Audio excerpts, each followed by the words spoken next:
ছবির ব্যক্তির নাম মোহাম্মদ আক্তার হোসেন।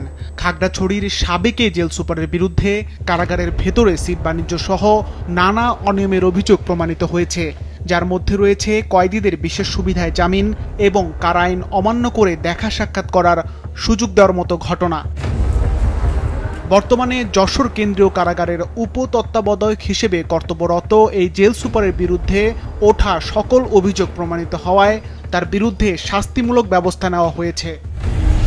স্বরাষ্ট্র মন্ত্রণালয়ের এক প্রজ্ঞাপনের মাধ্যমে জানানো হয়েছে, সিট বাণিজ্য, জামিন ও দেখা সাক্ষাতের বিশেষ এসব সুবিধা দিতে কয়েদিদের কাছ থেকে প্রায় 1,50,000 টাকা গ্রহণ করার অভিযোগ প্রমাণিত হওয়ায় তার মূল বেতন 35,880 টাকা থেকে কমিয়ে 1 বছরের জন্য 34,170 টাকা করা হয়েছে।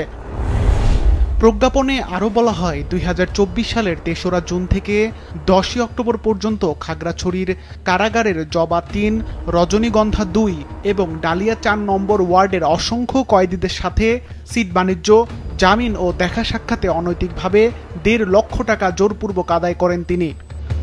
মাছরাঙা নিউজ ডেস্ক।